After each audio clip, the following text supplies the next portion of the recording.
Recently, I have been receiving a lot of questions about the development of BPD. Why do I have it? How did my child get it? What did I do to cause my loved one to develop BPD? What did I do to deserve this diagnosis of BPD?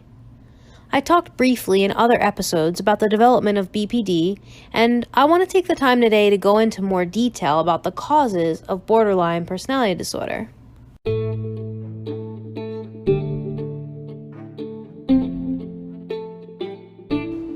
I'm Rose Skeeters, host of From Borderline to Beautiful, a show about hope and recovery for BPD. Do you like this show and want to make your own? Let me tell you about Anchor. Anchor is free. You can create a podcast with creation tools that allow you to record and edit your podcast right from your phone or your computer. You can even add any song now from Spotify directly to episodes, and Anchor does all the distribution for you. They'll push your podcast on Spotify, Apple Podcasts, and pretty much anywhere you can hear a podcast. You can make money from your podcast with no minimum listenership.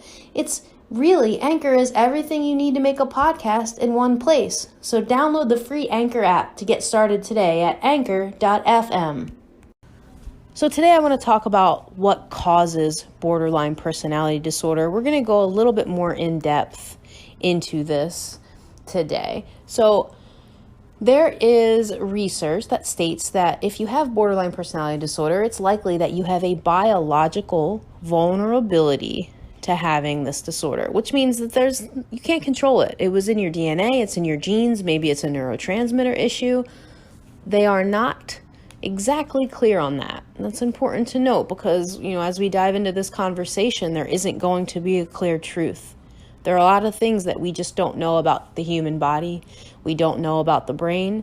And, research that's what makes research really important. So that is completely outside of your control. Know that if you had a biological vulnerability, not just to have a borderline personality disorder, but to have any mental illness, we cannot control that in the same way that we could not control being born with a disability that you can see, like Down syndrome, like autism in some folks, right? It's important that you see that because when you ask yourself, why does my child have borderline personality disorder? Why do I have this disorder? Why do I have to be different? It is because your genetic predisposition says so. That is just how you were going to be. Now, not everybody who has the biological vulnerability to have or develop borderline personality disorder develops borderline personality disorder. So you can have the vulnerability and never have the disorder. There are also, you've heard the nature-nurture debate, right? There's also the nurture debate. So Marsha Linehan, she was big on this. She developed dialectical behavioral therapy, or DBT. She believed that individuals with borderline personality disorder also came from an invalidating environment. So when you were a little kid, you grew up in a home where your parents were invalidating, and maybe they didn't even know that they were invalidating. This is like me inserting my own theories here, honestly, because I think that, people born with borderline personality disorder are hypersensitive. Well, we know this, right? This is not something I just think. We know that people with BPD are hypersensitive, that we have temperamental disturbances, that we are overly reactive emotionally, right? So if I'm born into a home where my parent is sarcastic, is hostile, abusive, negates my perception, and maybe they don't even do it knowingly, but if I'm born into a home like that, could be my early childhood caregiver, could be foster parent, just being exposed to that. And if I'm exposed to it chronically, if that's my upbringing the majority of the time, if my parent is sarcastic with me a lot, if they joke with me too much, how about parents who want to be their children's best friend and they blur the boundary and they don't give consequence, and they helicopter their child, and they rescue their child, and they do that repeatedly for years. And the child grows up, and now you're an adult and you have no skills. You don't know how to regulate your emotions. You don't know how to solve problems, but you can call mommy or daddy or grandmommy or granddaddy, and then they'll rescue you.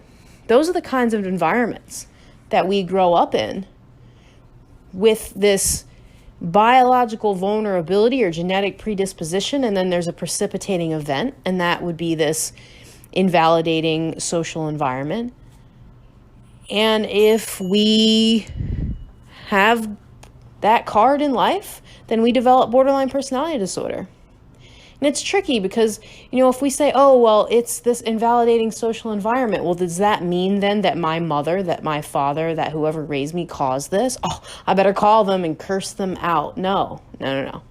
Because just as I said that all individuals that have a biological vulnerability to having borderline personality disorder do not all develop the disorder, the same thing applies. You can be raised in an invalidating social environment and not ever develop any kind of disorder, because some children are just born more resilient. Some individuals are more resilient. So they have resiliency in their DNA, and they just don't have that issue as they grow up, and we don't know why. We don't. So it's important that we don't look to who we can blame, especially as individuals with borderline personality disorder, because boy, do we like to take responsibility that we should be accepting within our own selves, and we like to put that onto other people, right? So if I can call and blame my mother for this, then I'm good to go. It was her fault. It was her fault, right? So I really just encourage you, when you're thinking about the development of borderline personality disorder, that you first look at the research, look at what it's saying, and then look at your own life and see, does this align? Well, if you say, well, no, my family was great. Okay, well, you had a biological vulnerability then, and I'm sorry. So we have to mourn the loss then for the life that we thought that we would live. And if you had the biological vulnerability, maybe you have intergenerational trauma. So okay, well, this is definitely in the water. This is in my genes. And you see traits of borderline personality disorder or disordered behavior in your early childhood caregivers, and then you can say, okay, that's definitely me. And then you have choices. You can choose to continue the pattern of abuse that's gone on in your family for years, this intergenerational trauma.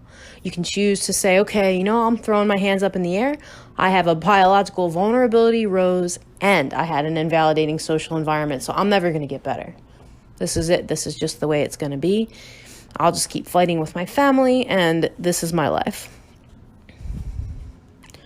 Or you can say, okay, I've taken a look at what causes BPD, and I'm still not quite sure where I fall. I'm not quite sure what I want to do with that information, but I do know that I have a bit of a direction to go in. And it's really helpful to have a bit of a direction to go in, because if you say, Rose, I did have an invalidating social environment. I don't care what my mother says, my father says. I don't care what those people that raised me says.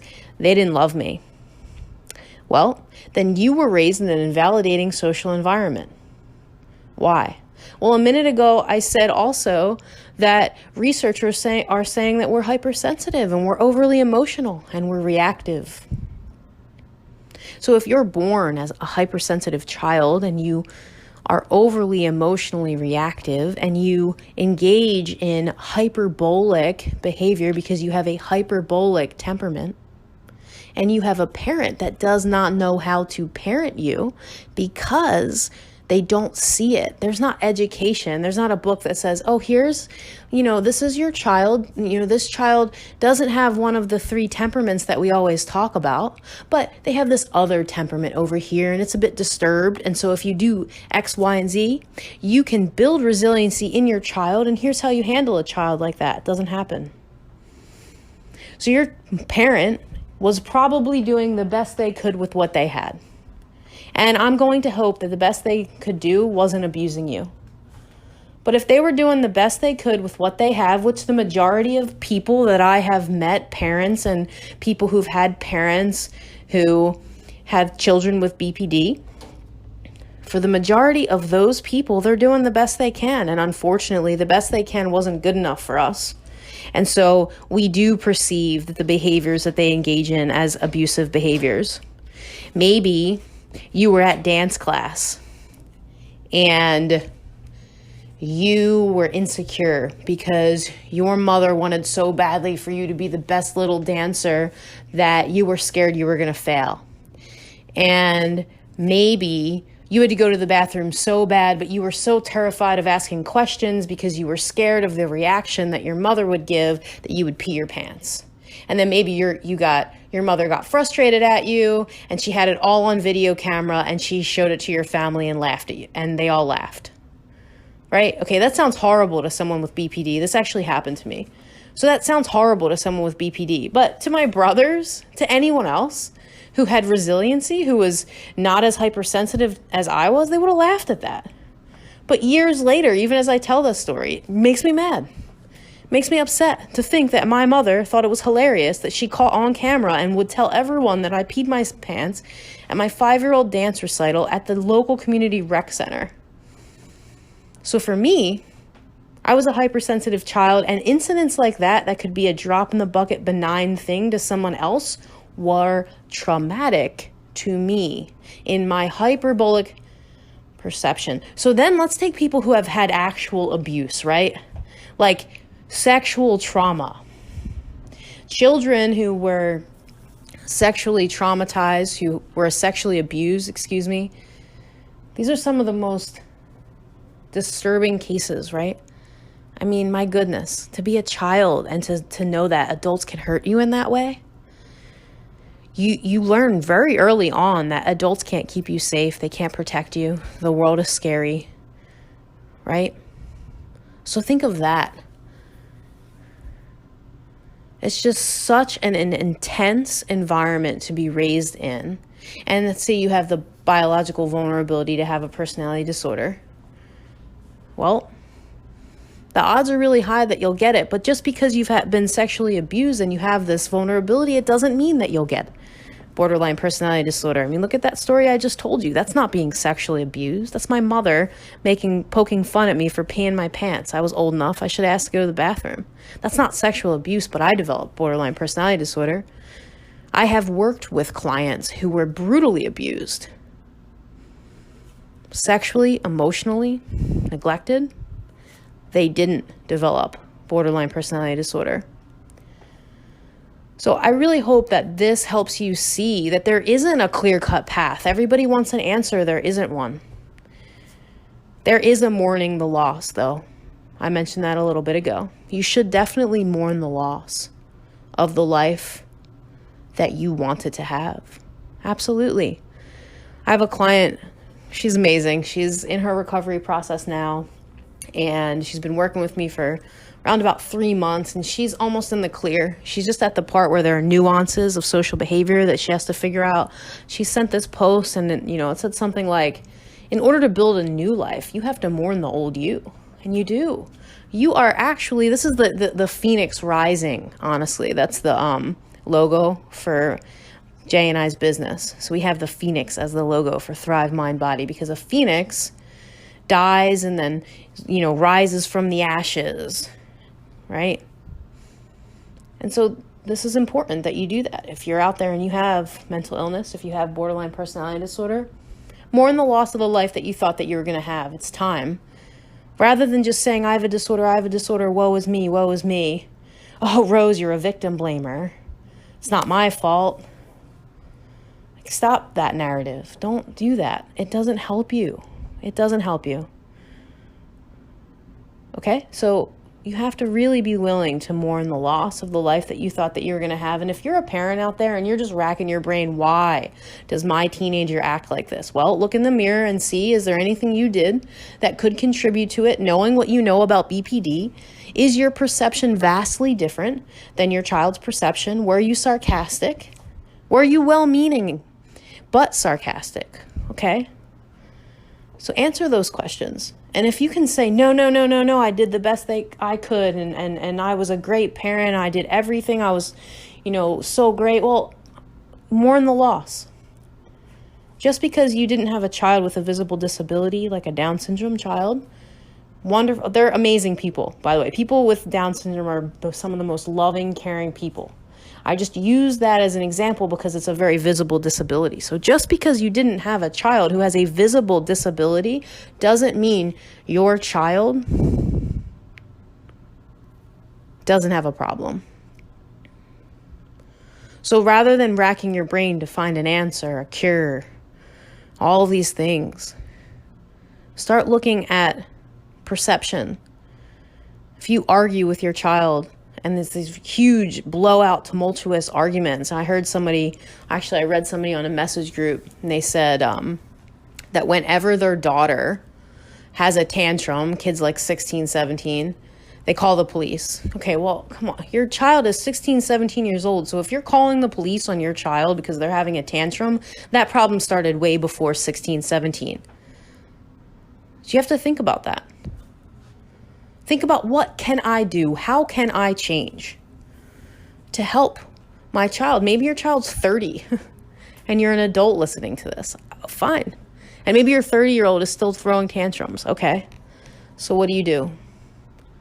Figure out what the perception of your child is. I mean, I don't know how many times a day I say to a parent, it doesn't matter whether or not you did anything wrong. Why does that matter? Were we going to split hairs over whether or not you were sarcastic over over a long period of time, and you were chronically sarcastic and you caused BPD? Is that really what we should be talking about right now? Or should we be talking about the fact that your perception as someone who is neurotypical, perhaps, right, doesn't match the perception of your child, doesn't match the perception of your loved one, just as Jay and I talked about in the last episode. We see things differently. So if you cannot meet your child, your loved one, where they are, if you cannot at least try to see their perception, then you're not helping them. Isn't that what you're asking them to do? Just remember that. As a parent, guardian, loved one of someone with borderline personality disorder, complex PTSD, emotionally unstable personality disorder, or any other mental illness, you are asking your loved one to see the world from your point of view. You're begging them, please don't kill yourself. I love you way too much for that. Way too much. So why not turn towards your loved one and just live in their reality? So you think I don't love you. What makes you think I don't love you? Oh, you think that I thought that Susie was a better basketball player than you? Why would you think that? Oh my gosh, I'm so sorry. I'm so sorry that you think that. My hope is the person with borderline personality disorder is sort of blown away by that, because usually you'd say, no. I didn't think that. What are you talking about? That's ridiculous. I thought you were a great basketball player. So maybe that was your old reaction and this is your new reaction, and the walls come down, and that would be a great story. But maybe your son or daughter or loved one with BPD, maybe the wall stays up because they don't trust that you're telling the truth, and so they're skeptical of you. So keep going. Keep at it. Don't give up on them. Don't give up. Because you're saying, my loved one is different. And this is for people who have, I really want to stop a minute and just say this is for people who have relatives, right, with borderline personality disorder. I think it's different if you're talking about you're just dating someone. You might need to give up on the person with BPD if you're just not committed, or you're not, ready to make the kind of commitment that I'm talking about. But if you're a loved one of someone with BPD, don't give up. Stay committed to them. If you want them to get better, you can't just say, oh my gosh, this is horrible. This is affecting our whole family. What do I do? I don't know what to do. I'm sending them to the therapist. The therapists don't want them. The hospitals don't want them. Nobody wants them. I don't know what to do with this kid. Like, what am I supposed to do? If I discipline my child, they'll say that they're going to kill themselves. Now, I mean, this one is rough for me. I know I probably did that as a kid. I'm sure a lot of you out there who have borderline personality disorder have done this as teens, or maybe even when someone's going to break up with you. Oh, I'm going to kill myself. It's a great tool to use to manipulate the world around you so that you don't have to be rejected. But if you are a parent of a child and you're worried that giving them a consequence is going to make them kill themselves or cut themselves, then what else can you do? How much do you really love your child? What are you willing to do to help them? Are you willing to take away their phone? Take away their car keys? Teach them things in the world? Get a different job so you're not working round the clock so you never see your kid? Right? So you have to think, what am I doing to contribute to the perpetual mental illness discussions that we have in our home, to the arguing, to the fighting? What am I doing? And if I want my child to change and go through treatment after treatment after treatment, am I willing to change? What behaviors am I willing to change? I've had some brilliant teenagers work with me. I can think of one individual in particular, and my goodness, she did it alone. Completely, entirely, and utterly alone, she recovered. Still struggles a little bit. She's young, but she did it alone. Parents couldn't understand it. Parents wouldn't. Child's like, I need consequences. Please give me consequences. Parents were like, meh, you don't. You're just smart. You'll be fine. Child's like, I'm going to cut myself so you can see me. Parents were like, meh, you'll be fine. Not seeing it, not knowing. So she did all the work herself. And she lost respect for her parents. A lot of respect for her parents, because she said, I have to do this. I have to do all of this work, and you don't have to do anything. Nothing. You're not helping me at all. Rose is helping me. Why can't you help me? And she would beg me, ask me, what's the answer to the question? Why won't my parent help me? I don't know. Because it's easier for us to throw stones. It's just easy. We can keep throwing stones. And we even do this with our children. Why aren't you? Why are you the way you are? Well, what if you had a child who was born with a hyperbolic temperament, who are hypersensitive, and you didn't know how to parent them, even though you did do the best that you could do. And even to this day, you're not doing the best you can for your person. And to those of you out there who do have borderline personality disorder, maybe you can try not using cutting, burning, drinking, heroin, really unsafe, dangerous, deadly behaviors to manipulate and control your loved ones. If you're on the path to recovery, of course, right?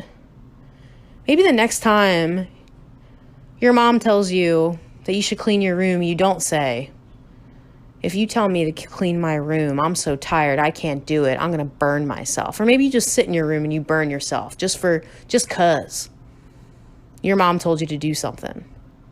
Think about it. Think about not doing that.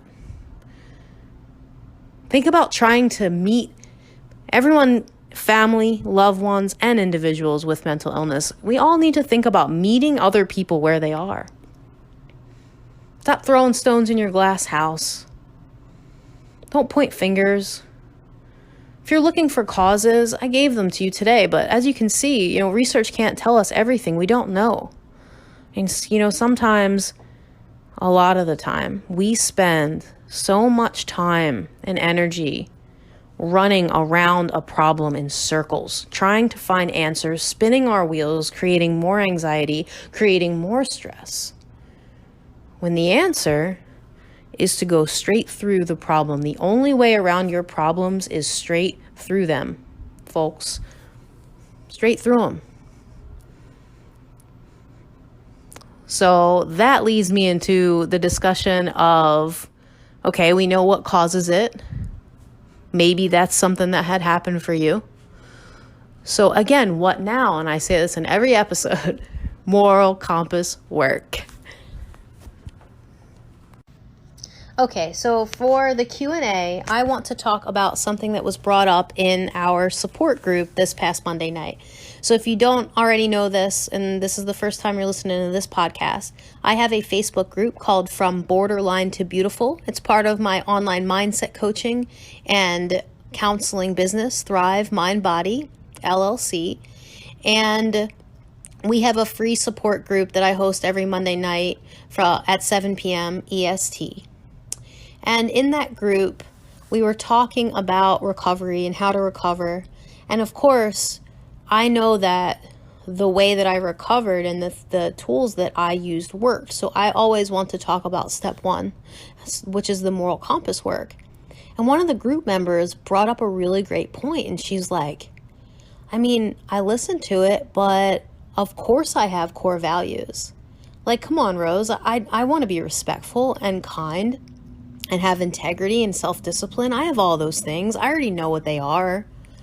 So if you're out there and you're feeling this way too, which I'd bet a lot of you are, I just want to remind you that you may think that you're an honest person, but if you lie when it benefits you during a BPD episode, you're not an honest person. There are some things in life that are just black and white, okay? You either are loyal or you aren't. You either are forgiving or you aren't. So if you choose not to forgive when you're in an argument or feeling insecure or resentful, you aren't a forgiving person. So you may very well know what morals are and what your core values are, and you may very well think that that episode and that theory of having a strong moral compass is common sense, and you don't need to listen to it. But I'm going to ask you, are you living out your core values? Or are you living a life that is in direct contradiction to those core values? Are you letting other people determine your moral compass? Listen, that's dangerous, okay? We lose our freedom when we do that.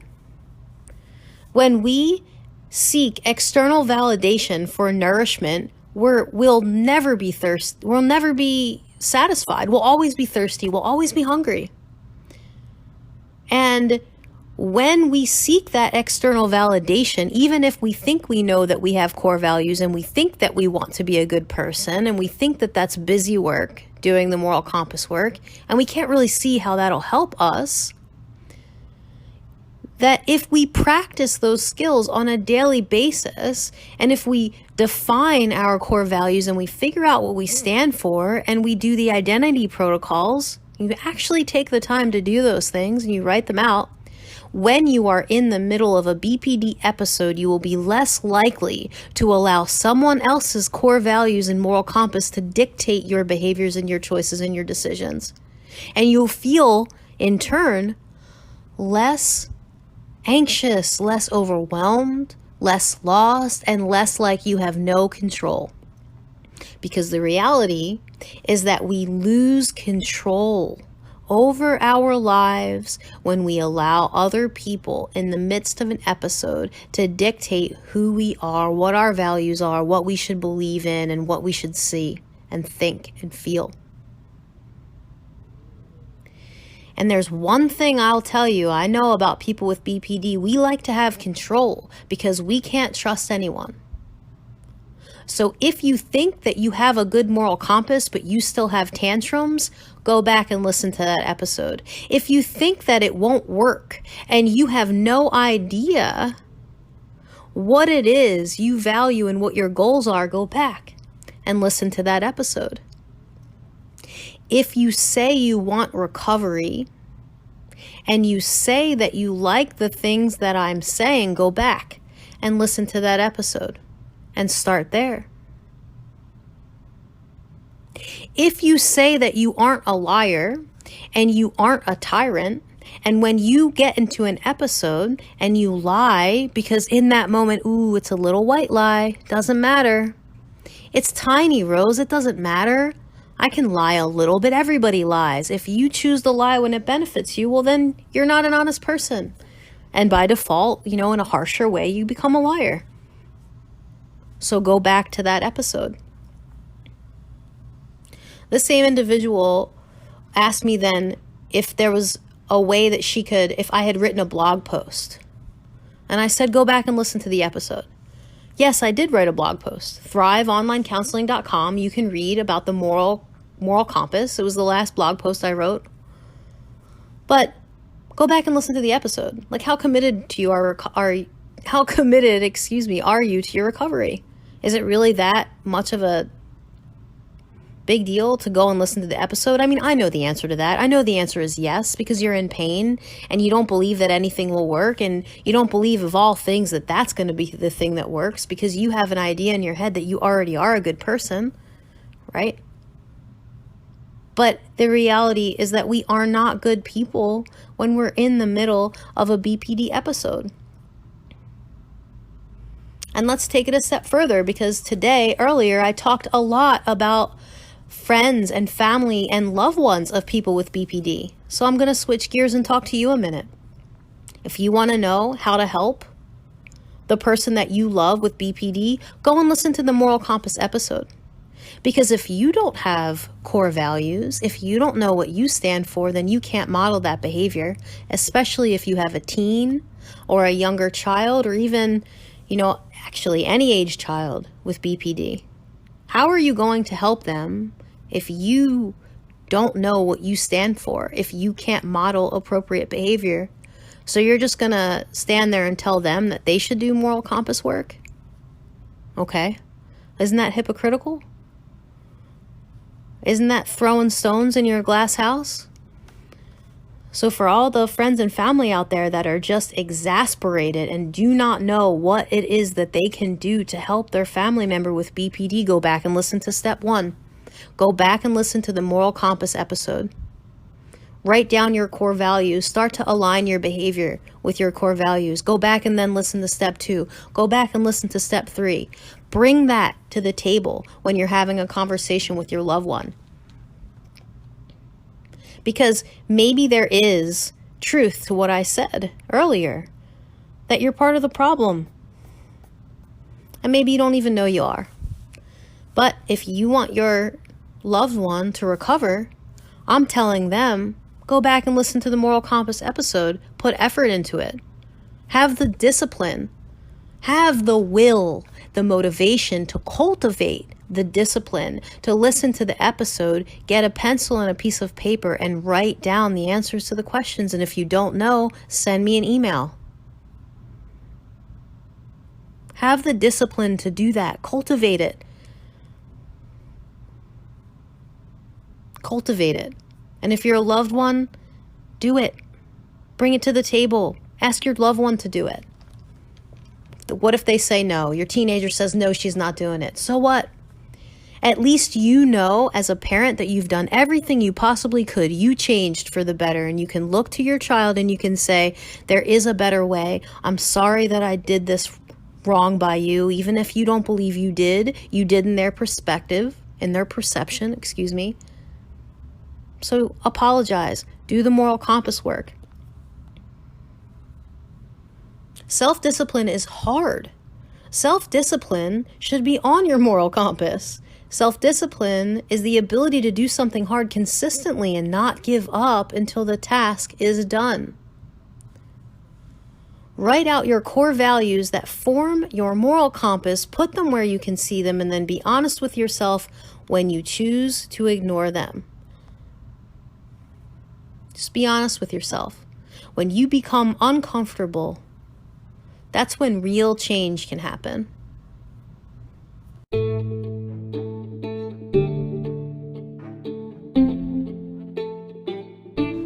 Do you like what you hear on this podcast?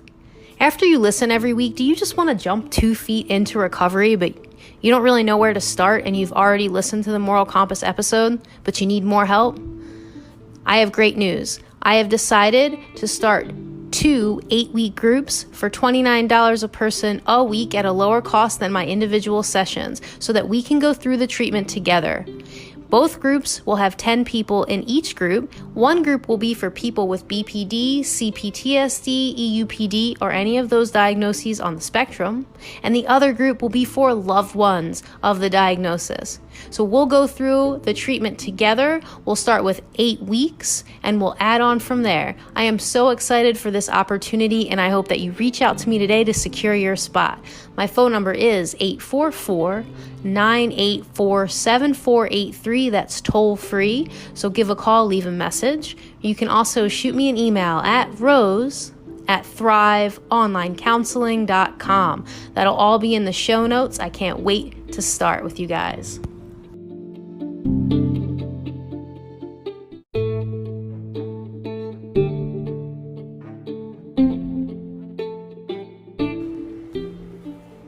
Okay, thanks for listening. That was From Borderline to Beautiful, a production of Thrive Mind Body LLC, online coaching that helps frustrated individuals, resentful couples, and disconnected families navigate through tough times. Visit us on the web at thriveonlinecounseling.com. If you like this show, remember, you can hear it on Anchor or Apple Podcasts or Pocket Casts or any app that you use to listen to podcasts. Subscribe to get a new episode every Monday.